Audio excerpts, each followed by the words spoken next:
Have you ever wondered why gas prices at your local station have been dancing so erratically over the past 3 years? Or why your family's grocery bills keep steadily climbing every month, even though you're buying less than before? Most of us Americans blame inflation, blame Fed policies, blame everything under the sun. But very few realize that the real answer might lie more than 8,000 miles away. It's in a war that many people think has nothing to do with them. Let's conduct a simple thought experiment together. On December 28, 2025, just a few days before you are watching this video, Trump and Zelensky sat for lunch at Mar-a-Lago, smiling broadly for the cameras. They announced that the Ukraine peace deal had reached 90 to 95% consensus on a 20-point framework. Trump called it maybe very close, while Zelensky demanded security guarantees lasting 30 to 50 years instead of just 15 years as initially proposed. Europe jumped on a video call in enthusiastic support. Everything seemed to be progressing well. Then, less than 24 hours later, Russia claimed Ukraine used 91 drones to attack Putin's Vald AI residence. Zelensky immediately called it a complete fabrication. French intelligence confirmed there was no evidence, and the Institute for the Study of War ISG reported zero footage. Vald AI locals heard no anti-aircraft fire whatsoever. But here is the truly important question I want you to consider. Regardless of whether this deal succeeds or fails, who is most directly affected? It's not the Ukrainians, it's not the Russians, it's you living and working on American soil. Because if this deal collapses, billions of dollars in aid will continue to flow out. Conversely, that money could return to fund tax cuts and domestic investment. Your gas prices, the food prices in your fridge, even your children's job opportunities, all are hanging in the balance of this negotiation. So, do you truly want to understand what is happening? Before diving deep into the analysis, I want to challenge an assumption that most of us take for granted. We often think peace negotiations are about peace, about a ceasefire, about saving lives. But what if I told you the meeting at Mar-a-Lago was actually a massive economic negotiation disguised as diplomacy? Look at what was actually being discussed at the table. The 20-point framework isn't just about borders or a ceasefire. It mentions establishing a free economic zone in the Donbass region, where American companies would be prioritized for investment in rare minerals like lithium and rare earths. These are essential materials for EV batteries and high-tech industries that China currently dominates. It discusses oil and gas extraction rights and reconstruction contracts worth hundreds of billions of dollars. Zelensky needs $800 billion to rebuild Ukraine. Can you imagine how large that number is? It's nearly equal to the GDP of Switzerland, one of the wealthiest economies in the world. And when a country needs such a massive amount of money, they are forced to make significant concessions. Trump sees this and calls it huge wealth to be had for American businesses. From Lockheed Martin to RTX, from energy giants to infrastructure firms, everyone is lining up for a piece of this pie. But here is the crux I want you to think about. The issue of the Donbass and Zaporizhzhia territories remains the thorniest. Russia is not conceding a single inch of the land they have occupied. Zelensky, meanwhile, emphasizes that any decision to cede land must pass through a referendum, and 75% of Ukrainians currently reject the idea of giving up territory. So how can the two sides reach an agreement when the core issues remain deadlocked? And a small but significant detail: just before the meeting with Zelensky, Trump called Putin and described the call as good and very productive. Do you wonder what Putin said during that call? Could it have been a way of poisoning the well before official negotiations began? Because what happened immediately afterward makes everyone question the Kremlin's true goodwill. Now let's analyze the drone attack, event alleged by Russia. But instead of just looking at the military aspect, I want you to ask from a different perspective. Who benefits from sabotaging the negotiations? And into whose pocket does the economic price fall? Russia claimed Ukraine launched 91 long-range drones to attack Putin's Valdai residence on the night of December 28 to 29. Foreign Minister Lavrov called it state terrorism and demanded international condemnation. Sounds serious, right? But when you dig into the evidence, everything starts to crumble. The ISY confirmed no footage was released. French intelligence stated the allegations were not backed by any solid proof, and most bizarrely, local residents in Valdai, who should have heard the air defense systems if 91 drones were really incoming, reported that the night was completely silent. This isn't the first time the Kremlin has used this tactic. If you look back at history, before every major escalation, Russia often releases baseless allegations to create a pretext. Before the 2022 invasion, they also accused Ukraine of preparing to attack the Donbass. This pattern repeats so often that Western analysts call it a classic Kremlin false flag, but here is the part with a direct impact on you that I want you to truly understand. The Ukraine-Russia war is not just a conflict in distant Europe. Together, Ukraine and Russia account for nearly 30% of global wheat exports. As the war drags on, wheat supplies are disrupted, grain prices rise, and that cost is passed directly into the price of bread, pasta, animal feed, and ultimately, the meat on your table. At points in 2025, gas prices in some states rose by 10 to 20%, largely due to global oil price fluctuations contributed to by this war. And here is a number that shocks many Americans. Total US aid to Ukraine since 2022 has exceeded $175 billion. To put that in perspective, that money is enough to build over 1 million affordable homes or fully fund college for over 10 million American students. Most of this aid returns to the American defense industry in the form of weapons production contracts, but it remains a massive expenditure from the federal budget. A budget ultimately funded by your tax dollars. So, if this fake drone tactic successfully sabotages the negotiations, what happens next? Will the US continue to pump tens of billions more into the war, or will there be another turning point? And more importantly, is the failure of a peace deal actually a bad thing for Americans, or is there a counterintuitive perspective that the mainstream media is missing? Now I want to pose a question that might make you uncomfortable. If the peace deal succeeds, who is truly the biggest winner? Most of us would immediately answer that it's Ukraine, the innocent people suffering under daily bombardment. But if you look at the details of the 20-point framework being negotiated, the answer might be much more complex than you think. Let's analyze what has leaked from the negotiations. According to the framework, Russia would keep about 19% of Ukrainian territory it has occupied, essentially freezing the current front lines. In exchange, the US would be prioritized in Ukraine's reconstruction contracts, a market worth $800 billion, as I mentioned. But even more important than reconstruction money is access to resources. Ukraine possesses the largest lithium reserves in Europe, along with significant deposits of rare earths, titanium, and uranium. These are not ordinary minerals. These are strategic materials for the EV revolution and semiconductor technology. Currently, China controls over 60% of global rare earth production and nearly 80% of refining capacity. Every Tesla, every iPhone, every US military-guided missile depends on a supply source that Beijing could cut off at any time. Do you see why Ukraine has suddenly become so vital?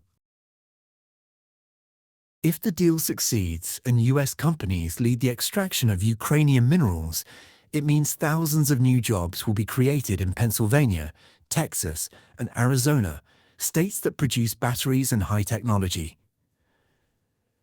Corporations like Lockheed Martin, RTX, and General Dynamics wouldn't just gain weapons contracts. They could also expand into infrastructure reconstruction. That's why Trump sees huge wealth to be had, and why he is pushing the negotiations so hard. But here is the twist I want you to think through. Zelensky fiercely opposes ceding the Donbass without a referendum. He knows that 75% of Ukrainians would reject any deal requiring the abandonment of territory. This puts him in a bind between pressure from Washington to end the war quickly and the will of the people he represents. Meanwhile, Russia rejects all ceasefire proposals, continuing to attack even while negotiations are underway. So is this deal actually feasible, or is it just a diplomatic mirage? Trump claims we're closer than ever, but the thorniest issues remain unresolved. And while leaders shake hands for photos, Europe is facing the reality that they might have to shoulder more if the US decides to pivot to other priorities. Starmer of the UK, Macron of France, all are being pushed into a position where they must increase defense spending, a burden they could previously shift onto American shoulders. So the question is, if the deal fails, is that really a bad thing for America? This is perhaps the most controversial part of this entire analysis, but I want you to temporarily set aside what the mainstream media is saying and look at the actual numbers. The common assumption is that a successful peace deal is good for everyone, and failure would be a disaster. But what if that assumption is wrong? Let's start with what's happening on the battlefield. 2025 has seen the slowest Russian advance since the war began in 2022. Meanwhile, Russian casualties have skyrocketed, with estimates of hundreds of thousands of cumulative troop losses. Russia's economy is under heavy pressure from sanctions, oil revenues are declining, and the cost of war is increasingly weighing on the budget. In other words, Russia is slowly bleeding out in a war of attrition they cannot win quickly. Now look at it from the perspective of the US economy. $175 billion in aid sounds massive, but here is what many people don't realize. Most of that money never actually leaves the United States. It returns in the form of contracts for weapons factories in 38 states, creating jobs for tens of thousands of American workers in Arizona, Texas, Pennsylvania, and Ohio.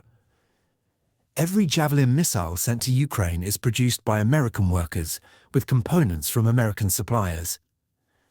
So, Ukraine aid is actually a form of disguised domestic economic stimulus. But here is the counterintuitive viewpoint I want you to consider. If the peace deal fails and the US decides to reduce or stop aid, what happens? First, billions of dollars will no longer be tied to a conflict on the other side of the globe. That money could be redirected toward tax cuts for citizens, domestic infrastructure investment, or reducing the budget deficit. Second, Europe will be forced to shoulder their own defense costs, instead of leaning on the US security umbrella as they have for 70 years. Third, the US will have a freer hand to focus on the threat many experts believe is far more important: China in the Indo-Pacific. Trump, after hearing news of the drone attack, was reportedly furious and considered pausing aid. Many see this as a negative reaction, but what if you look at it from an America First perspective? If Russia exposes itself as the party sabotaging negotiations with baseless allegations, it allows the US to diplomatically withdraw with justification, blame Moscow, and save taxpayer money. Is this the 4D chess game Trump is playing, or am I just overanalyzing? The real question you need to answer for yourself is, how much more are you willing to pay for a war in Europe? Higher gas prices, higher food prices, tax dollars flowing into aid instead of public services. Are all these hidden costs worth maintaining a world order that many argue no longer serves US interests as it once did? Join me in sketching out 2 scenarios for 2026 and see how each scenario affects your life. This isn't a prediction, but a thought exercise for you to assess your own risks and opportunities. Scenario 1. The peace deal succeeds. The war ends, or at least freezes. American companies flood into Ukraine to secure reconstruction and mining contracts, but global energy and food prices stabilize, and you start to see grocery bills hurting your wallet less. In return, The US commits to security guarantees for Ukraine for 15 to 30 years, meaning a long-term defense expenditure that your children's generation will have to bear. Defense industry jobs might decrease as there is no longer an urgent need for weapons production, but jobs in construction and mining could increase. This is the scenario mainstream media describes as win-win, but do you see the hidden costs within it? Scenario 2.